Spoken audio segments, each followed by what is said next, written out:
जंगल में एक भूतनी रहती थी, लेकिन वो किसी को कभी परेशान नहीं करती।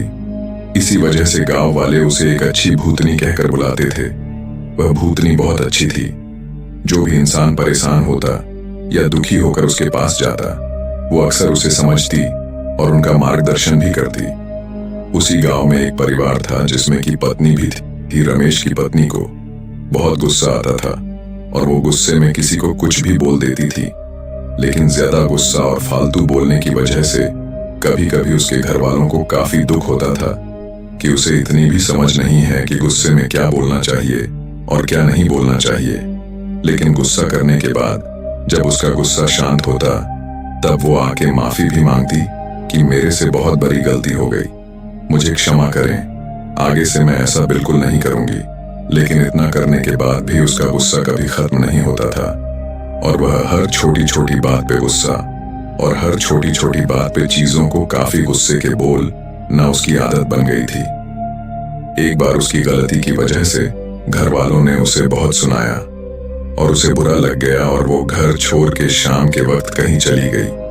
वो गुस्से में घर से बाहर निकल तो गई थी, लेकिन वो जाए भी तो कहाँ जाए, और गुस्से में चलते चलते जंगल की ओर बढ़ चली।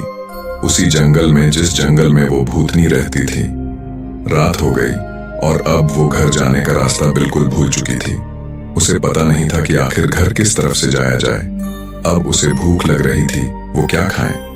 तभी उसे अचानक से पीछे से सरसराहट की आवाज आई। वह डरने लगी। पूरा जंगल अंधेरा और काला हो गया, ऐसे मानो जैसे कि उसके ऊपर अब कोई छाया मंडरा रहा हो। वो जोर से चीखने चिल्लाने लगी, मेरी मदद करो, मैं यहाँ फंस गई हूँ। लेकिन कोई भी उसे मदद को तैयार नहीं आया। तभी उसने देखा कि इसके पीछे वही भूतनी खड़ी है, जिसका रूप बहुत डरावना था और वो गुस्से से उसकी तरफ देख रही थी। उसने पूछा, तुम कौन हो?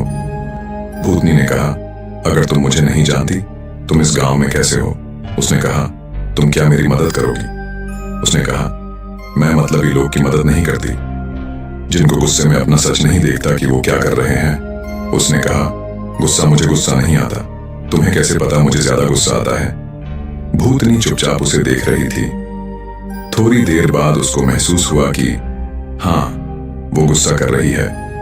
उसने कहा, हाँ, मैं नादान हूं, मैं समझ नहीं पाती, लेकिन अब तुम ही बताओ, मैं अपने गुस्से को कम कैसे करूं?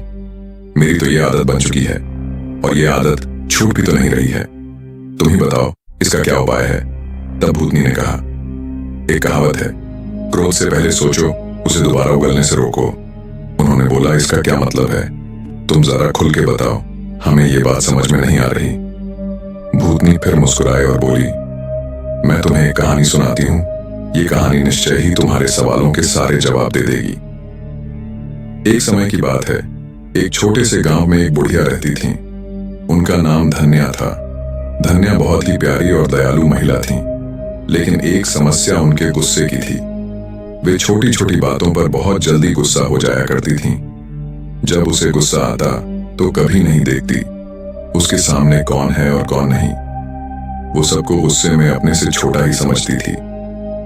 बुढ़िया जितनी गुस्सैल थी, उतनी ही लालची थी। उसके मन में धन और पैसों को लेकर अपार लालच था। एक समय बुढ़िया के पास खाने को कुछ नहीं बचा और वो पैसे भी नहीं कमाना नहीं चाहती थी, तो उसके मन में तरकीब सूझी। उसे याद आया, गांव में मेला लगा है, क्यों ना इस मेले से कुछ लाभ लिया जाए। धन्या ने सोचा कि यह एक अच्छा मौका है कि उनके गुस्से को कुछ सीख मिले। उन्होंने गांव के लड़कों को बुलाया और कहा, मेरे पास एक चुटकुला है, अगर तुम मुझे हंसाओगे तो मैं तुम्हें एक सिक्का दूंगी, लेकिन अगर तुम मुझे हंसा ना पाओगे तो तुम्हें मुझसे 2 सिक्के देने होंगे।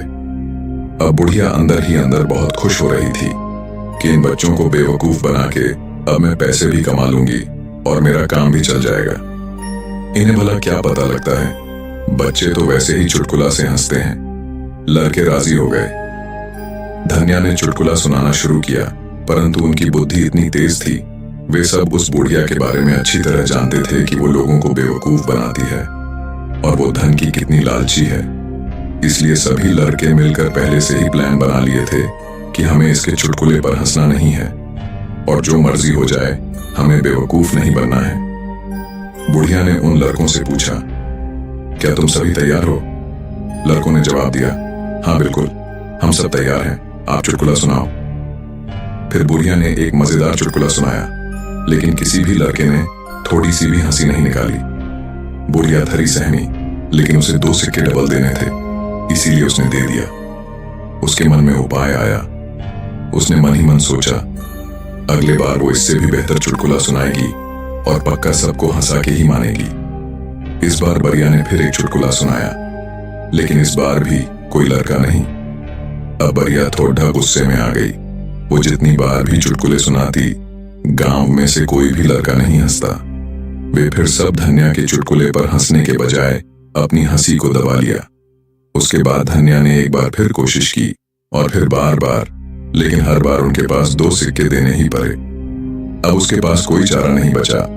अंत में बुढ़िया ने जितने भी सिक्के लिए थे उन लड़कों को दे दिए और वहां से रोते रोते चली गई। उसने सबक लिया कि आज के बाद वो गुस्सा करना छोड़ देगी। इससे धन्या ने सीख ली कि गुस्सा करने से केवल नुकसान होता है। उन्होंने गुस्से को कम करने का निर्णय लिया और अब उनके गुस्से की बारीकी से संभाल रखते थे। उन्होंने समझ लिया कि हंसी और प्रेम के माध्यम से वे अपने आप को और अपने आसपास के लोगों को खुश रख सकती थीं। उसकी ज्यादा लालच और ज्यादा बोलने की वजह से उसने खुद के पैर पे कुल्हाड़ी मारी थी और अब उसने सभी सारा कुछ गंवा दिया। उसके पास अब पश्चाताप करने को भी कुछ नहीं बचा। अंत में वो खाली हाथ घर को लौट गई। इस कहानी को सुनकर उस औरत ने भूतनी से कहा, अब आप ही बताइए कि गुस्सा को आखिर कम कैसे किया जाए। आप जो बोलेंगे हम निश्चय ही करेंगे। भूतनी ने कहा, अब मैं तुम्हें जो बातें बताने जा रही हूं उसे तुम ध्यान से सुनो, क्योंकि यह बातें तुम्हारी जिंदगी बदलने वाली है। कम गुस्सा रखने के कई फायदे होते हैं जो हमारे स्वास्थ्य, संबंध और मानसिक स्थिति को सुधार सकते हैं। 1. स्वास्थ्य सुधार। ज्यादा गुस्सा रखने से हमारे शारीरिक स्वास्थ्य पर बुरा असर पड़ता है। गुस्से के कारण हृदय रोग, उच्च रक्तचाप, मानसिक तनाव और अन्य स्वास्थ्य समस्याएं हो सकती हैं। ये सच है।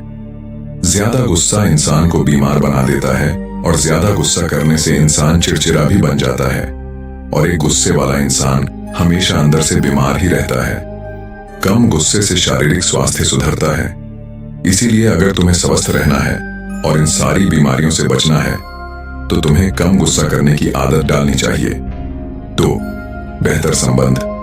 अधिक गुस्से से आसपास के लोग हमसे दूर हो जाते हैं। कम गुस्सा रखने से हम अपने परिवार, दोस्त और समाज में अच्छे संबंध बना सकते हैं, क्योंकि गुस्से में हम हमेशा दूसरों की बेइज्जती करते हैं और हम प्यार भरे शब्द उन रिश्तों में नहीं बोल पाते जहां बोलना चाहिए। और जहां पे प्यार भरे शब्द नहीं, वहां पे भला रिश्ता कैसे रहेगा? क्योंकि रिश्ते प्रेम के सहारे चलते हैं और जिन रिश्तों में प्रेम नहीं और जिन रिश्तों में तुम प्यार से बात नहीं करोगे, तुम प्यार से बोलोगे नहीं, वहां पे भला रिश्ते कैसे टिकेंगे? इसीलिए रिश्ते को संभालना है तो पहले प्यार से बोलना सीखो। लेकिन तुम प्यार से तभी बोलोगे जब तुम्हें कम गुस्सा आएगा। इसीलिए ये जरूरी है कि तुम कम गुस्सा करो। 3. बेहतर निर्णय। कहते हैं एक अशांत मन कभी भी सही फैसला नहीं ले सकता, इसलिए सही फैसला लेने के लिए मन का शांत होना जरूरी है। लेकिन मन तभी शांत होगा जब तुम्हें गुस्सा कम आएगा। जब तुम्हें गुस्सा आएगा तो मन हमेशा तुम्हारा अशांत रहेगा। फिर भला तुम ही बताओ, तुम सही फैसले कैसे ले सकते हो? और जब तुम सही फैसले नहीं लोगे तो भला वह जिंदगी का मतलब क्या है? तुम्हारा अस्तित्व ही क्या रह जाएगा? इसीलिए सही फैसले हमारे जिंदगी को बनाते हैं। गुस्से में हम अक्सर उचित निर्णय नहीं ले पाते हैं। कम गुस्सा रखने से हम ठीक से सोच सकते हैं और बेहतर निर्णय ले सकते हैं। 4. मानसिक शांति। जब हम गुस्से में होते हैं तो हमारी मानसिक स्थिति पर अच्छा प्रभाव पड़ता है। कम गुस्सा रखने से हमारी चिंता कम होती है और हमें शांति का अनुभव होता है। ज्यादा गुस्से में होने से हम अक्सर उच्च स्थितियों में नुकसान उठाते हैं। कम गुस्सा रखने से हम अपनी उच्च स्थिति और सम्मान बनाए रख सकते हैं। इन सभी फायदों से स्पष्ट है कि कम गुस्सा रखना हमारे जीवन को कई तरह से सुधार सकता है और हमें एक सकारात्मक और स्वस्थ दिशा में ले जा सकता है। इतना सब सुनने के बाद मुझे समझ में आ गया कि कम गुस्सा होने के कितने सारे फायदा हैं।